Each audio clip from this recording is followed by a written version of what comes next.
Okay, hello everyone and welcome to our webinar.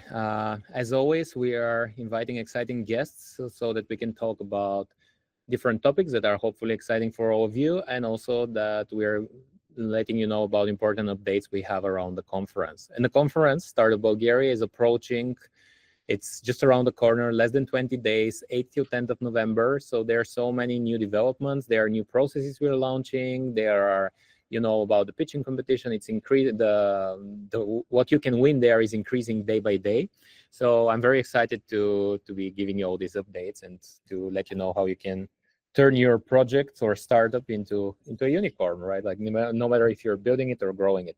Today, we also have a very special guest. That's Ivaylo Ivanov from Founderinstitute. Hi, Ivaylo. Hi, guys. Thank you for having me. It's a pleasure being here. Thanks for joining. So we have many important things to announce with you, but I would say we can do that in a second. I just want to remind everyone, maybe the most important thing, we get a lot of applications about the pitching competition we have. So this is a competition we're developing for all the founders. Everyone can be joining. You can check out here. There is a link to the website, so just scan the QR code. You can see what the conditions are so that you can participate. But generally, the way it's going to work is that by now, you can see you can get more than 200,000 euro in terms of different investment sheets and services. So what that would mean is that there will be many people who are going to be there in the jury evaluating you. These are different funds, organizations, ecosystem builders, support organizations. So what you can do is you can pitch your idea. They will be all in the jury, and they will be deciding who do they give their investment or their services and products to. Very soon, you're going to hear also about the special award you're going to have from Founders Institute. So just stay posted, or keep tracking what's happening on the website. We are announcing new funds, new investors, new institutions that are helping, that want to help you, that they want to give you these services and investments.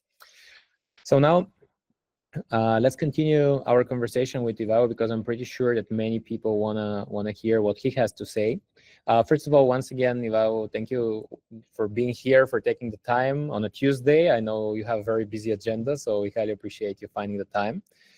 Of course, the most important thing I think people want to know from you and about you when we see your CV, and knowing that right now you're at Founders Institute, is apparently you're working a lot with entrepreneurs, and you see many entrepreneurs, especially, I guess, early stage. Do you have any indications so that you know when you see a founder or their idea, when you know from the very beginning that it's going to be a very successful startup, or not really? Well, this is something that I'm getting asked all the time. Can you spot the founder from a first sight in the very beginning? And the quick answer is no. Unfortunately, I would love to say that there is a magic trick that I know, but unfortunately, this is not true. It's a very strange thing, to be honest, because first of all, a few words about what we do, just so people know who they are listening to. Founder Institute is the largest pre-seed startup accelerator in the world. We are in over 100 countries, over 200 cities. So this is huge coverage, and we see a lot. And we are at this stage, from the idea, from 0 to 1, or when you have some sort of local business, how to turn it into a global unicorn style of business. So this is what we see on a daily basis. Usually we have 2 cohorts in Eastern Europe. By the way, me and my teammates, we run the Eastern Europe region around here. So we see what's going on in Bulgaria, Romania, Poland, Czech Republic, etc., the entire region. Exactly at this early stage, where basically you have an idea or something little, or a little bit of traction, or a little bit of problem definition and validation, etc. So unfortunately, at this stage, you have pretty much nothing. The business model is just an idea. The problem is just an idea. Traction is pretty much non-existent. And then there is only one thing that you can judge, and it's the founder. And I know that it sounds like a cliche, because every investor will tell you, we invest in the team, we invest in people. And it sounds like a buzzword at the moment, but it's true, because this is the only variable that you can measure and bet on at this very early stage. It's just the founder and the team of founders. And it's important to be a team, but we can probably talk about it later. Meanwhile, I would like to encourage everyone that's here to jump in the competition, because sometimes founders shy away from those chances, but they just have to do it. Get up on the stage, say what you have to say, get the feedback, and then it's always a plus for you. There is no downside. So guys, jump in, apply, and that will be good for you one way or the other. You might not win, but just being on the stage and showing yourself to people is already a good step. A little one, but a good step. Very good advice, Ivaylo, and thanks for saying that. One question, and I think, as you said, like we can talk a little bit later, so I really want to talk about it and want to hear your opinion on that. You just mentioned like solopreneurs versus a team. Sounds like you have an opinion on that, but generally, can you elaborate? What do you believe for you is the winning formula? All right. So again, a little bit more background. I'm a founder myself. I created more than 10 companies, sold a few, bankrupted a few, and a few are still running. What I'm trying to say is I lived this. It's not that I read it on a book or just watched it happening. I lived it. So again, usually when founders get feedback from investors or from mentors, the feedback is don't go alone, get a co-founder. We don't invest in solo founders. And the question is why? What's the logic behind that? And there is good logic, by the way. And it goes like this. First of all, being a founder is not easy. And I mean, it's really, really, really hard. You get rejection from everywhere. It's basically you against the world. And I'm not saying that to scare people away. I don't want to do that. But statistically, founders and entrepreneurs are in the single digits of the world population. So not everyone will be a founder, and that's because it's very difficult. It takes a special type of guy with a special type of support that will succeed, that will make it long enough. And the statistics are all against the startup founders. More than 90% of them just disappear. They don't survive. So this is a very difficult journey. And in that difficult journey, you need somebody by your side. It could be your wife, it could be your friends, it could be your family, but it's not enough. It's not fair to put that burden on your close ones. You have to have somebody, some shoulder to rely on, somebody next to you that believes in the next thing, that is in the same thing, somebody that believes in that vision, somebody that is going to sacrifice his life with you on that. And in the difficult moments, usually right before the sun rises, it's very difficult if you're alone. You just need the moral support, you need everything. And that's the first thing. The second thing is you need to show that you can work in a team. Investors like people that can share responsibility, that can share the upside and the downside. And if you're a solo guy, and then the investors come in and they're the first team that you have, the risk of getting tracked, getting some sort of friction and some sort of arguments and misunderstandings, because so far you haven't worked with somebody beside you, those risks are high. Meaning, it's not a good indicator that you don't have a founder, because maybe, just maybe, you are not very good at working as a team. And working as a team is crucially important. And the third thing is solo founders, when they bring their first co-founder, they have to make some sort of difficult conversation. And the difficult conversation is, how do we split the equity? Yeah.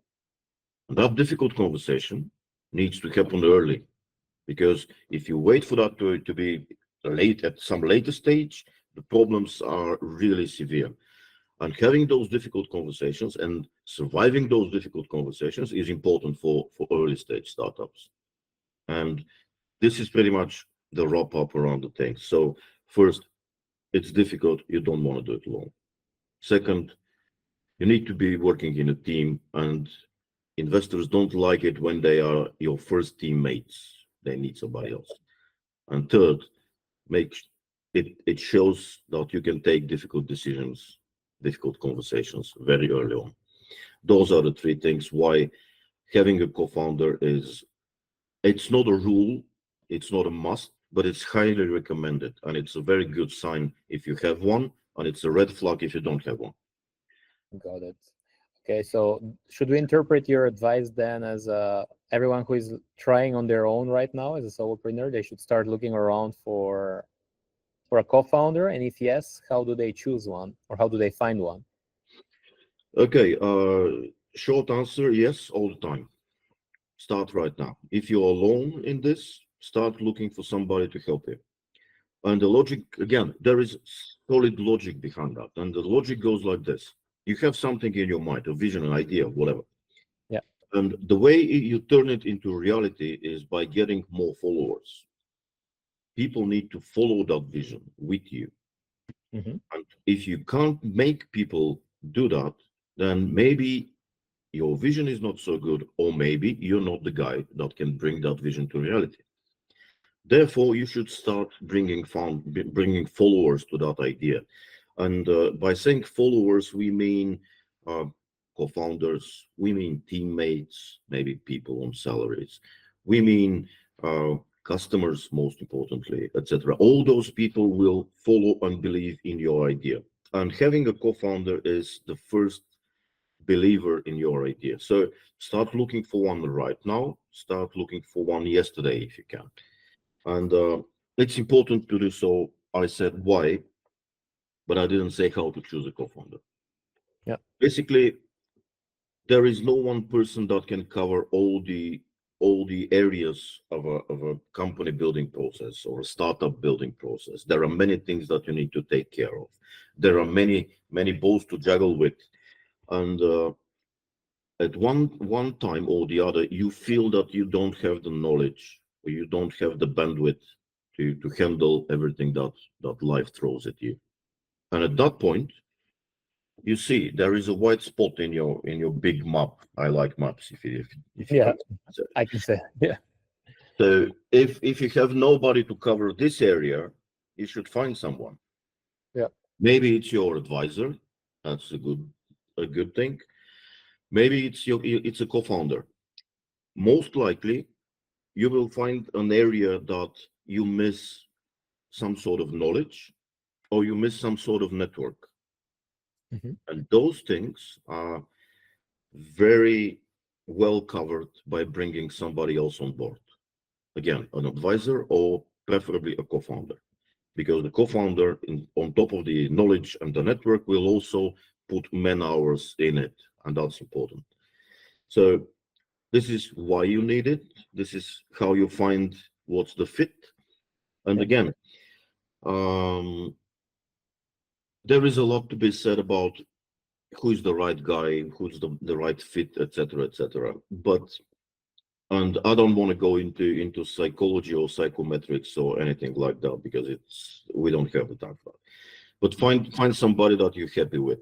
Find somebody that you're having a good feeling about. Your intuition will tell you if this is the right guy or not. And then after your intuition tells you, then you will rationalize it somehow. Got it. That's Yeah. usually how. That's what human creatures tend to do, right? Like we always try to rationalize. Unfortunately, no matter how much we tend to be logical or rational, usually it's intuition first and then rationalization second. And the third thing is again, where to find those co-founders. There are a lot of events. We at Founder Institute do those things. Go to conferences, by the way. This is a great place to be. And Startup Bulgaria tends to be one of the really good big ones. So go to conferences, meet people, go to events, speak with people. And this advice, speak with people, is really important because sometimes founders, especially in early stages, they tend to hug their ideas, and because they are afraid that somebody will steal it. Yeah. This is bullshit. Don't do that. Never ever do that. Tell your idea to as many people as you can. The more the better, the more the merrier, they say. And there is, again, simple logic behind that. If somebody takes your idea and makes it reality, then at least you have one proven good idea. And I had like millions of ideas in my life, and only 10 of them are really good. If Yeah. you have validation this way. So go outside, meet people, talk to them about your idea, and this is how you find your co-founder. Got it. Okay, that's very useful advice. I hope people are taking notes, the ones who need a co-founder. And as you said, so that's why we're actually creating this Startup Bulgaria conference, because we want Bulgaria also to have one of these huge events where you can meet, I mean, you can get knowledge, you can get inspiration, you can meet other people who are in the same situation like yourself. As you said, there's less than 1% maybe of people who actually are, let's say, capable or not capable, but maybe born to be entrepreneurs, if we believe an entrepreneur is born and not made. So sometimes it could be lonely, and that's why we're meeting people from all over the country and from abroad, so that we could make it easier for everyone who is looking for others, like-minded people. So Yeah, indeed. Being a founder can be lonely, but it doesn't have to be. Yeah. So find somebody else to walk that path with you, and going on a conference is a good way to do that. Great, Ivaylo. And one more thing, because you said that you created many businesses, some of them are still running, some of them you sold, and so on. So can you give us an example? Because what we also want to try to do during the conference is we are inviting successful people like yourself, and we ask them how they were taking decisions so that we can learn from them. And that's the idea. Like, we're going to have, for example, people who just started their journey, or people who already made an exit, and we're going to ask them what were some critical moments and how they think about it and how they took the decision. So can you give us an example of a difficult decision you had to make at some point, and how did you go about it? Okay, I'm going to surprise you here, maybe not in a good way. Let's see. We business people, we tend to be overly dramatic about the decisions that we make. Yeah. Come on, man, look around. There are people dying. There is war. This is difficult decisions. In business, not so much. We don't have people's lives on the line that we have to decide on. So again, I'm doing this for almost 30 years now. And I've been very dramatic in my early years about the decision I make, how difficult they are, how important they are, etc., etc. Now, with the benefit of hindsight, I would say no, there are no really difficult decisions, but it's difficult when the difficulty comes from a different place. It comes from the fear that you have as a manager, as a decision maker. Just sometimes you are afraid of the consequences. Or maybe you're afraid that you have to do something that you're not very comfortable with, like you don't have enough information, or maybe you will hurt somebody that you like, all those things. And most importantly, sometimes you will hurt your ego. That's also a difficult one. Therefore, decisions in business don't have to be difficult. We business people make these things, make these situations a little bit more dramatic than they have to be. But the difficult thing is to get your emotions away, trying to be as rational as you can be. But again, like we said a little bit earlier, people usually go with their intuition, and then they try to rationalize it somehow. And a good advice is sleep on it. Don't rush decisions. Very important. Don't do emotional decisions, because emotions are your enemy. They cloud your judgment. Yeah. And another thing is, and this is my mistake for many years, don't procrastinate that. Don't wait too long to make a decision, because a decision has to be timely. If it's not timely, usually you suffer from that. And I did that mistake many times. And the most difficult decisions are the ones that will hurt somebody. Mhm. Maybe you will kind of take their money away. Maybe you will hurt their ego. Maybe you will hurt their feelings, etc., etc. But sometimes it happens, and in those cases, those decisions are difficult because in 9 out of 10 cases, it is you, the decision maker, that is not a good communicator. So if you manage to communicate the situation properly, then the decision is obvious, and you don't have to hurt other people if you communicate well. But when I started 20, 30 years ago, I was not a very good communicator. Nobody says I am at the moment. I was not very good at controlling my emotions. Nobody says I am at the moment. And I was not very good at timing my decisions. And I'm not very good at the moment. So those are the things. And also the ego thing. Yeah. Again, if you have those things under control, then there are no difficult decisions in business, because people don't die. We don't get shot at. We don't get bombs thrown at us. It's not that dramatic. It's not that big of a deal. But yeah, if I have to take an example, I'm very bad when I have to deliver when people are underperforming. This is very difficult for me to hurt their feelings and just say, listen, man, you're not doing a good job. Pick it up. And I usually procrastinate on that decision even for years. And that's not a good thing, definitely. Yeah. So this is the most difficult thing for me. But again, this is because I'm not a very good communicator in that case. I do that with my emotions and my ego, and I'm trying not to hurt people. So that's pretty much my take on that. Got it. I mean, there's so many kind of follow-up questions I want to ask, but I also yeah, I mean, maybe one thing that's really interesting from I think Brian Tracy was saying that the first time to fire a person is when it crosses your mind or something. But you also said about timing your decision. So how do you decide?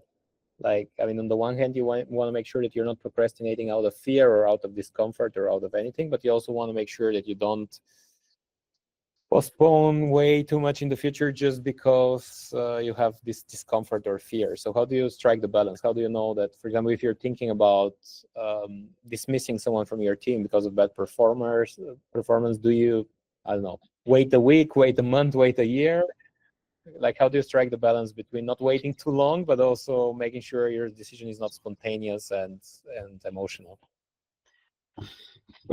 Yeah. So I did a lot of bad things in that area. I waited for years sometimes, and because the logic goes like this: when you work with somebody who's close to you and you like them and everything, and we all know people don't perform steadily all the time. They go going up and down, and you have to know that.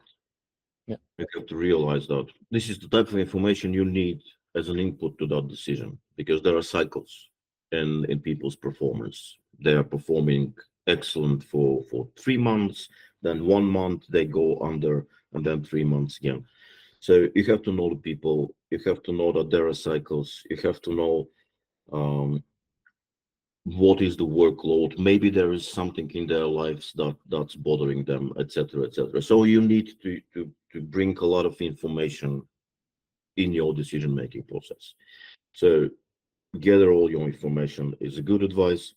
Don't waste too much time on doing that. Also good advice. But again, don't make rush decisions. Don't make emotional ones. And I've seen too many managers just saying, okay, he just pissed me off and I fired him on the spot. No, that's a bad one. Make sure you have no emotions. And the emotions can be bad ones or good ones as well. Avoid both, not just the bad ones. Avoid both.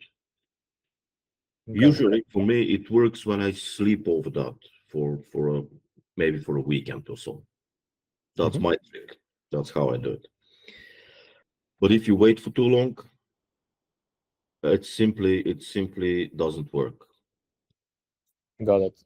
Okay, that's very valuable. I mean, everything you're sharing with us today actually is very valuable. So highly appreciate, like I said, you taking the time and sharing the wisdom.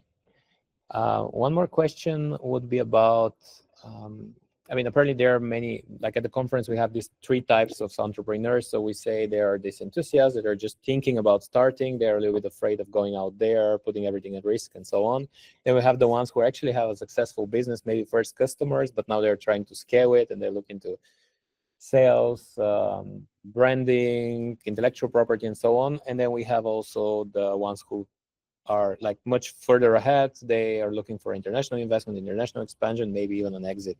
So for everyone who is just starting and they're hesitating if that's if they should go for it or not, like what would be your advice to someone who is just starting?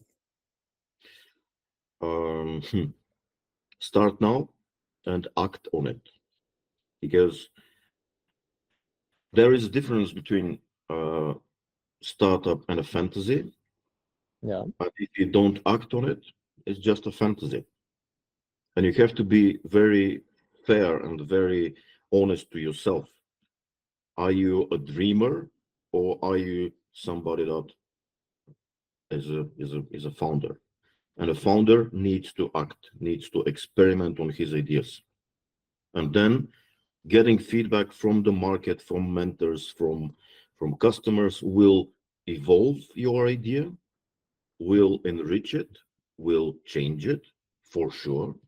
There is no successful company that has succeeded with the same idea that they started with in the beginning. That's one more reason that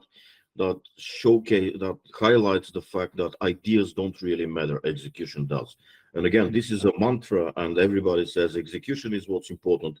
But again, there is a simple logic behind that, behind all the buzzwords. If you don't act, you don't get feedback. Yeah. If you don't get feedback, you don't evolve, you don't change. If you don't change, it's just a fantasy without any actual feedback from the real world. And that's how an idea gains importance, how the value of the idea increases by getting feedback from the market, from the customers, from mentors.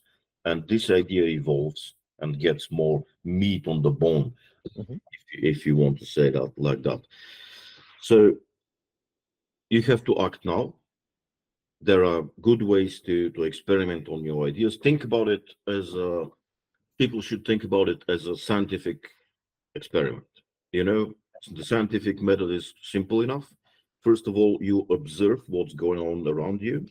Then, based on that observation, you create some sort of hypothesis. Then you define some sort of tests that will verify or reject your hypothesis. And then you will do the tests and then watch the data and again go into that cycle over and over and over again. If you manage to create this mindset about your business, about your startup idea, then you will be successful very quickly. And by successful, I mean That's what I was going to ask. What do you mean by success? discovering the fact that it doesn't work is success as well, because it saves you time and energy. Because if you just dream about it and don't experiment with it, you can waste 3 years of your time dreaming about some fantasy that is non-existent. So do yourself a favor, experiment, act, don't just daydream about it. That makes you a dreamer. Dreamers are good, but they're not founders.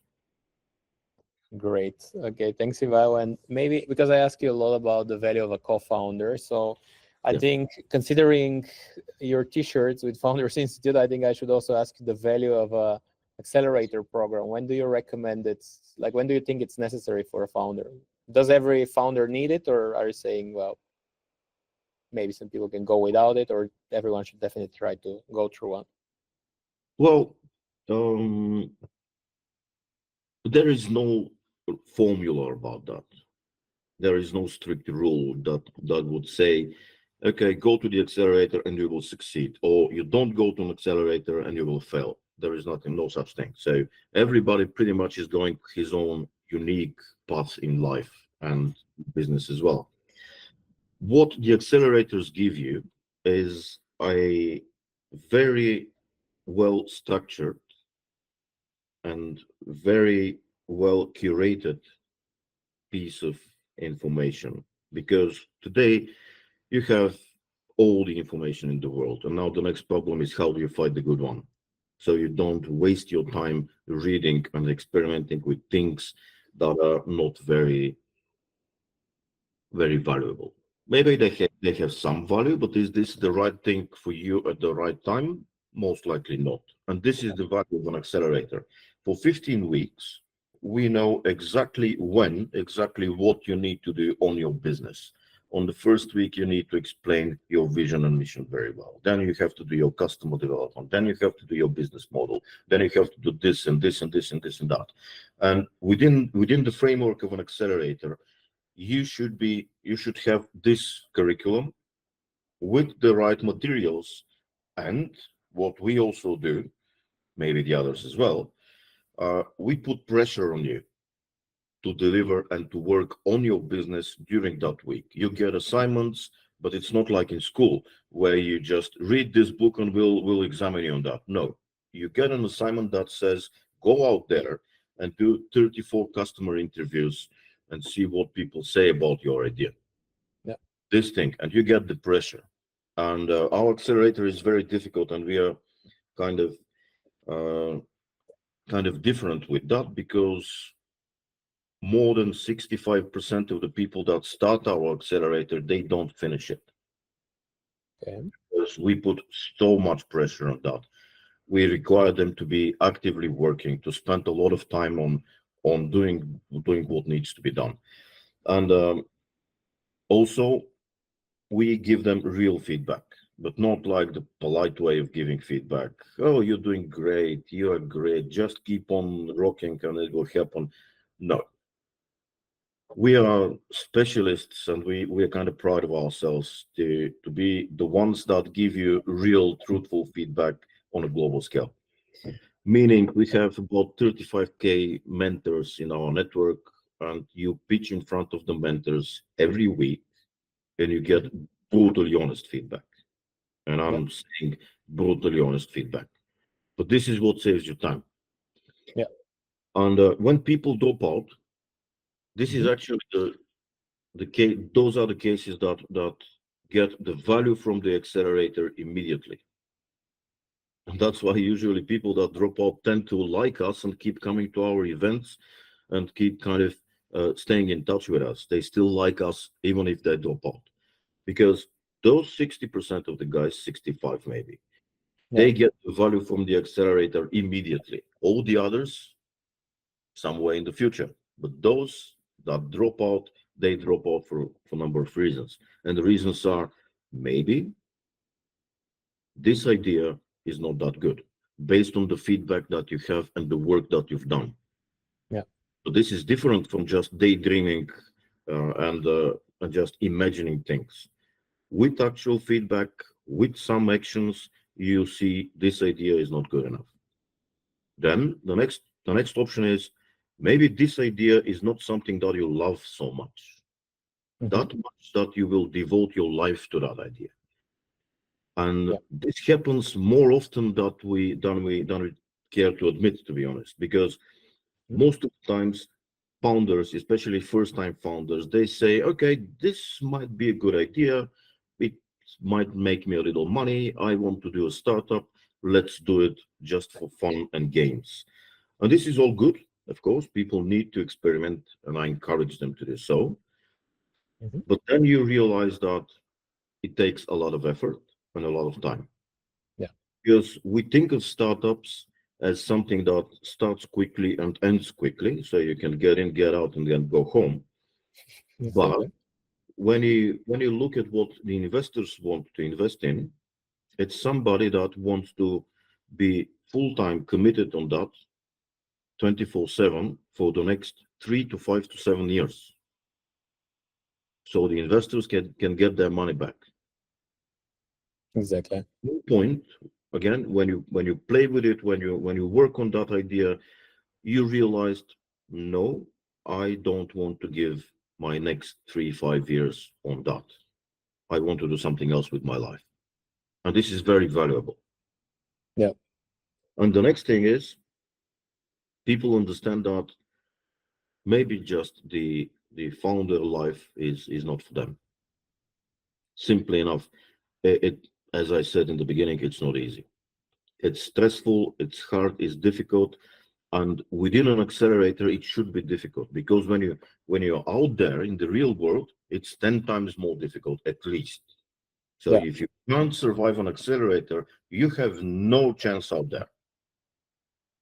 And people, oddly enough, often enough, understand simply this is not the life that they want to live. And this is a good thing. There is nothing wrong about it. Mhm. Again, statistics say founders are in the single digits in the world population, and there is a good reason for that. And if it's not for you, it's not for you. It's totally fair. But there is only one way to know, by actually trying that. By trying it out. Yeah. So yeah, I would recommend to everyone to join an accelerator. It doesn't have to be ours. Yeah. You can go to whatever accelerator you choose. There are some uh, accelerators focused on specific industry. There are with different methodologies, etc., etc., etc. You can go to more than one accelerator. Try this one, then go to the other one, and see what the difference. But just do it. Don't sit on the couch and daydream. Just do it, and it will help you. There will be guidance, and people will push you, and you will understand if this is the right idea, if this is a good idea, and if you're the right guy to do it. And investors want to know that. Very, very valuable and very wise. Well, thanks for sharing once again. And maybe like because I can imagine that someone is also now listening to your words, feeling a little bit scared. I think we met, and I hope he will be at the conference. A very positive example who actually went to Founders Institute. It's Enrico with Circo, with the bicycle sharing service, and now they are all over Sofia. So like, apparently, if you go through all the challenges that you described later, kind of you make yourself or you leave your name in history, right? Like you're the one who, because I think actually they're the first ones who bring urban mobility to Sofia, right? And hopefully to more cities, and depending on the economies of scale, to more cities in Bulgaria or to other European cities. So apparently it's worth it, right? Like for everyone who is wondering, I think he also said it. Whoever is kind of tempted to be an entrepreneur, they should just go and try it. Yeah, Great. don't let me scare you guys. Yeah. I'm not saying it's easy, but I also say you should do it, because if you make it, it's really fun. And Exactly. Enrico is a great guy. And basically, if you survive Founder Institute, then you have a special badge of honor, and people respect you for the skills that you've shown. Because maybe you are a diamond in the rough at the moment, but then you will be a polished diamond after that. So yeah, being a startup founder is worth it, for the simple reason that those are the guys that somehow will change the world around us. When you are in a corporate environment, you have less chance of doing so. Yeah. But when you find a problem and you want something to change around you, and this is one of the ways to do it, and this is one of the good ways to do it. So Great. it's worth it. Definitely. I mean, I'm sure, I'm sure it's worth it. I hope that everyone watching and everyone who will be at the conference is also, and I think it's also fine if someone goes there, finds out that all these things are maybe way too much responsibility and they just don't want to do it, right? As you said, it's 1%. Or like single digit of the population. So maybe someone just thought it's exciting, having a little side hustle, doing something on the side, having extra income. No one says that's not possible to achieve, right? One could do that. But like, I think here we're talking rather about implementing big visions at scale and doing it globally. There is an important thing we should be very careful when we speak about founders, and it's the distinguish the we need to be able to make to say, what are we doing? Are we doing a startup or lifestyle business? Do you want to be the next Google or Facebook, or do you want to just create some sort of business that will help you and your team and your loved ones have a really good lifestyle, like do a couple of million a year or something like that? Yeah. And all those things, both options are perfect. There is no one that is better than the other. The important thing is you have to know where you are, because investors most likely will push you towards the go big and fail fast Yeah. road. And this game has its very specific rules, and that's okay. But the other game is also a good one where you just do a lifestyle business, and the rules there are different. And when you start as a founder, you need to know, if not in the beginning, then very soon after that, which way you want to go. Because when you're going lifestyle, that's perfectly fair, but the rules are different. You don't have to do all the crazy things, or at least crazy in brackets, crazy things that you need to do to scale big. But if you want to scale big, you just have to play by the startup rule book, and that's important. And I see people mix those things way too often, and that's not a good thing. So we have to be careful about that. Got it. Oh, once again, thanks Eva for sharing the wisdom. And there will be, I think, two things that I think we can announce now, and there will be more announcements as we get closer to the conference. But first of all, there is a DNA test, let's say. Kind of, there is an easy way to find out if someone is meant to be an entrepreneur that you have, that the Founders Institute has elaborated with. I mean, you tell me the numbers with how many founders that was. But generally, everyone who is getting a ticket for a conference will be getting free access to this test, so they can do it and they can see the results. Maybe you can tell some words so that people understand how exciting it is and how useful it could be for them. Yeah, sure. So again, in the very early stages, you can't judge an idea, you can't judge a business model because there is nothing there. And all you can actually work with is the founder. How do you work with people? You do some sort of psychometric tests, and there are good ones and bad ones. And the Founder Institute started doing that 15 years ago. So far, 180,000 people have done the test. It's some sort of fluid intelligence test plus a little bit of logic, etc., etc. Basically, it has more than 3 million data points. And for about 15 years, what we did is we tested everyone that entered our accelerator, and then we watched how they grew, and then we made some sort of conclusions. And it's not very difficult to do the conclusions when you have the actual data. When you have machine learning models, we hired the best data scientists and machine learning guys, and we let them work for 5 years on the data that was collected for 15 years. So this is what's unique. Nobody else in the world has that data, and therefore they cannot do what we do. Basically, the DNA test says the following. You do it for 30 minutes.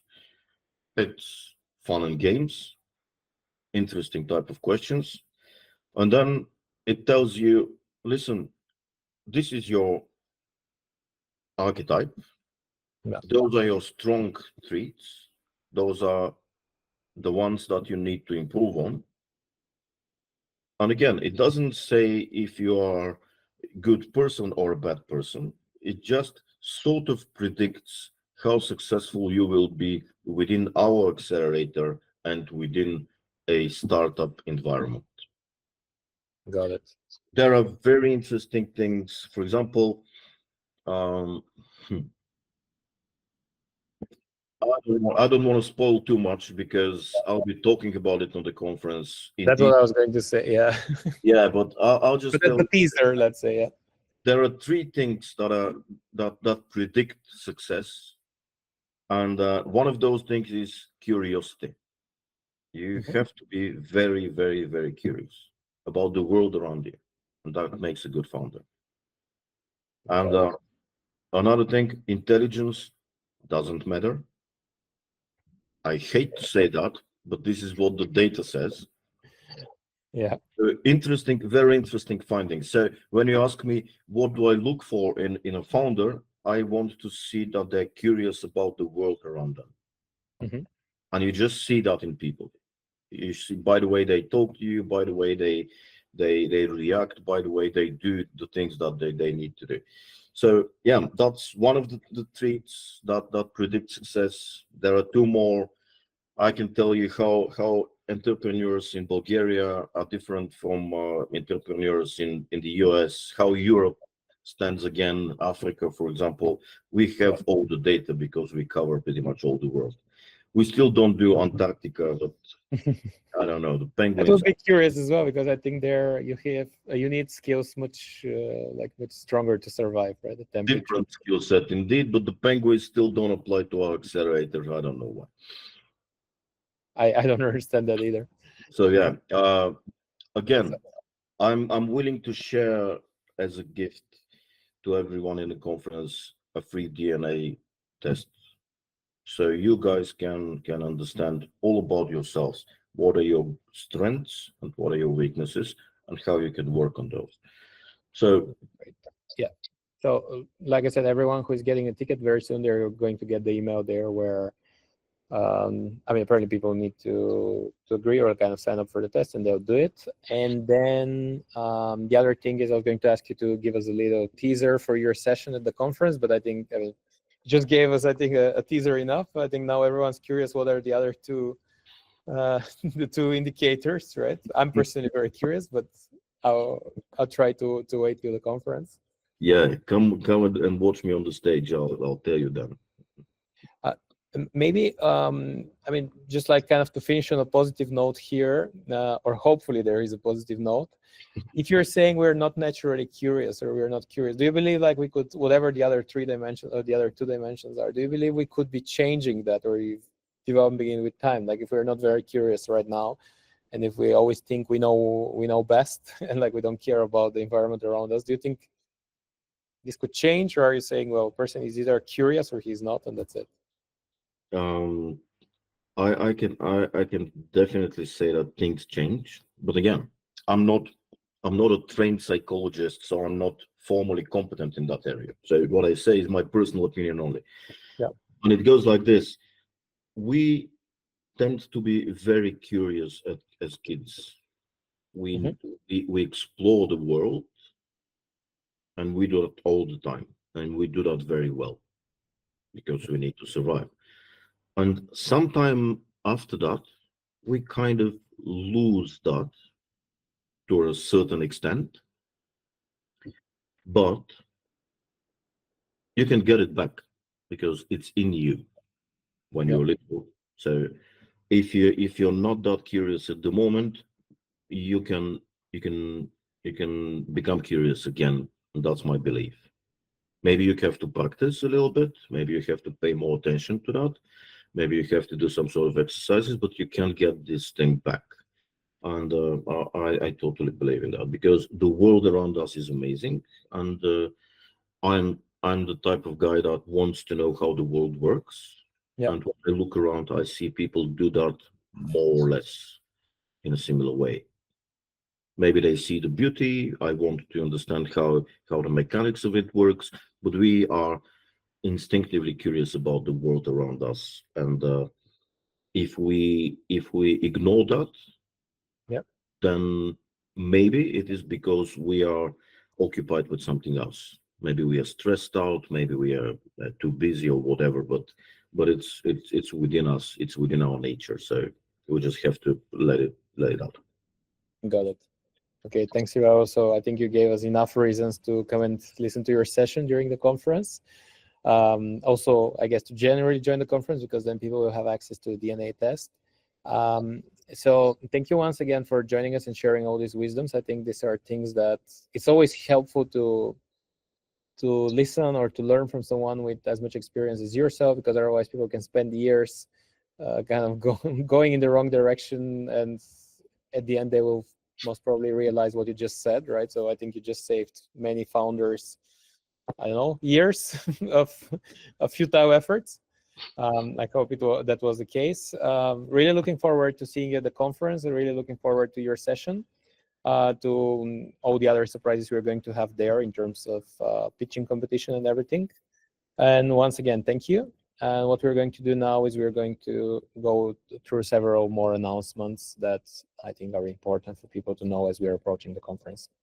Excellent. Thank you guys for having me, and I'm looking forward to the conference and meeting meeting a lot of people. I usually do meet a lot of people on conferences, so I know what I'm getting into, and I'm excited about it. So yeah, thank you guys for having me. Thanks for everyone in the audience for spending the time with us, and to see you guys on the conference.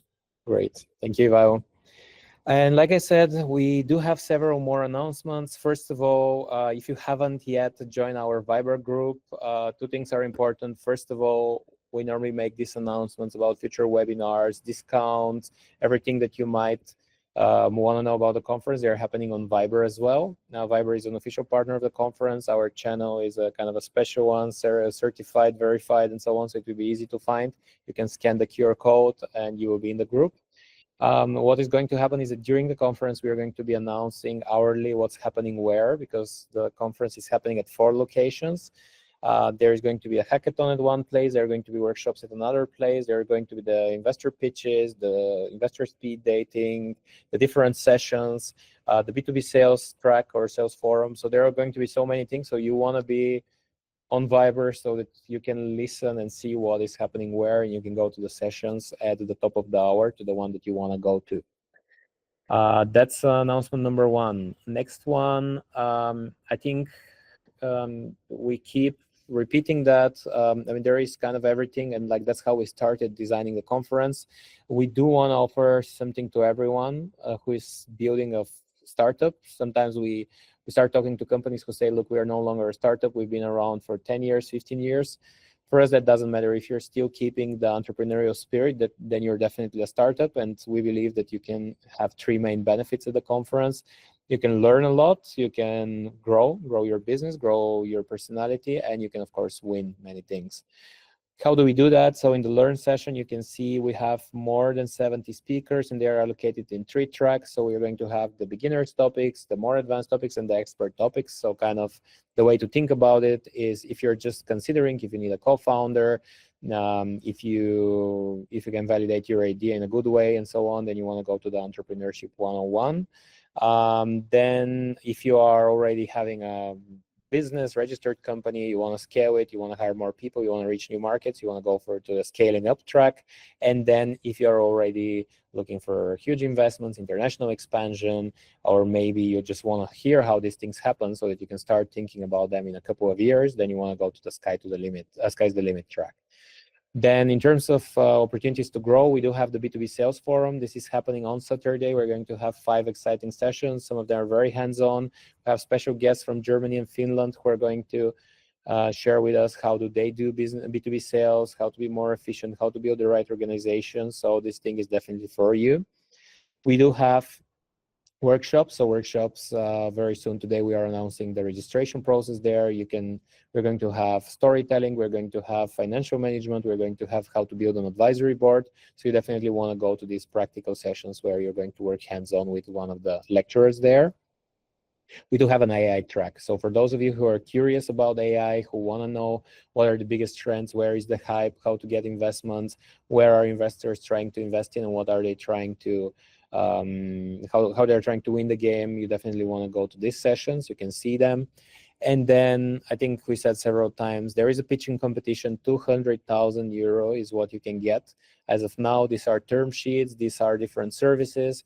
So you can see more information on the website. Of course, the different institutions that are awarding this, they will be deciding who do they give it to. So it could be that one startup gets all the prizes, but it also could be that there are many startups that get some investment. I mean, the average investment that we get right now is between 20 and 50,000. So there are big chances that you either convince all the investors to give you their investment, or you get like maybe 20K from someone or 50K and so on. There is a hackathon. We are partnering with Junior Achievement to conduct the annual hackathon that's always happening, the iDays hackathon. So make sure you sign up there. There is a lot of communication. You can just head to our website, and there is a way to, like, there are instructions how to register. And the last one is the speed dating. So we're doing 2 types of speed dating. There is speed dating with investors. So every 5 minutes, you'll be meeting a different investor, and you will be pitching your idea, and people will be telling you, are they investing in your business or not? And there is also a client speed dating. So you meet different clients. These are normally owners of different businesses, or head of procurement, or head of product, or head of kind of some important function that normally is a decision maker. So what you can do there is you can pitch your product, service, or offering in general, and you can get feedback. Are they buying it? Do they have this need at all? Do they have budgets for that?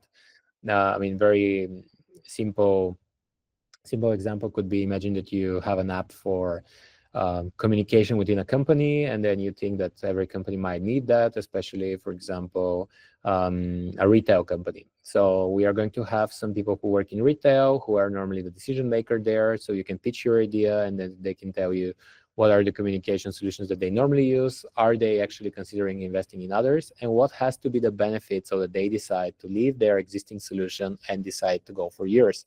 I think that's very valuable. That's actually what will guarantee that you are successful with your startup. So much about the program. I think I said it also last time. 78% of founders agree that they want to improve their sales skills, and the sales is the most critical skill to be a successful founder. And why? Why is that? Because no matter what you do, you always have to sell at least in 3 directions. You want to sell your products and services to the clients. You want to be selling the vision, generally your idea of how the startup is going to develop to founders, and you want, to investors, so that you can get funding, or even to a bank so you can get a credit. And you also want to be selling your vision and brighter future to the employees. So whatever you're doing, you have to sell. That's why we created the B2B sales track. Make sure, if you haven't registered, make sure that you join us. We concentrated the sessions on the 9th of November. So for those of you who really want to improve their sales skills, it will be the 9th. We are going to meet Felix. He's coming from Germany, from London, actually. Right now he's sitting in London, CRO of UBSense. Mika is also joining from Finland. Both of them have been at Salesforce. Myself, I've been at Salesforce 6 years. We'll be sharing with you some best practices about how to sell, how to negotiate, how to build sales organization. Tatiana is also joining us from Berlin. She built a startup, Healthcaters, fundraised multiple times, and in her day-to-day, she's actually doing sales for healthcare solutions. And I think that's one of the most sensitive areas to be. I mean, on the one hand, you're selling human health and saving lives. On the other hand, you still need to make margin and revenues. So I think we can learn a lot from her. That's why, if you haven't done so, book your tickets and join us at the B2B Sales Forum. So one more thing, we do have the option to donate a ticket. Here is the leaderboard with companies and individuals that donated tickets. Shout out first to the Ardes company. So far, they remain the biggest donor that we have so far, with 30 tickets. Then we have another person who asked to stay anonymous. And then we have Dejan Georgiev, who donated 5 tickets. We do have also others that you can see on the website. So what that means, because some people are donating tickets, what that also means that anyone can just apply for a free ticket.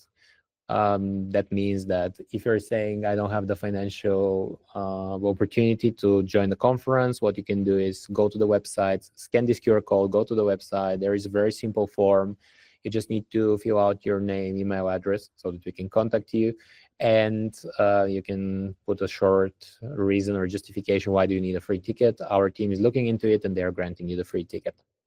So thanks to everyone who's donating, and thanks to everyone who's applying. As you can see, we're trying to make this conference as affordable as possible for as many people. And once again, I highly appreciate everyone who is taking from their resources and time to donate tickets so that we can reach to more people. We do have discounts for teams. You can see them also on the website, but generally we know that this event will be much more fun if you bring your team, also for the pitching competitions, for the networking, and so on. So what you can do here is you can see the different prices we have. You can see them also on the website. Just contact us there, and our team is going to get in touch with you and issue the tickets that you need with the respective discount. And last but not least is our giveaway, our weekly giveaway. I just remind you here that we are having it on Thursdays, normally, when you can see the winner, when we are drawing the winner. So you still have a chance to win.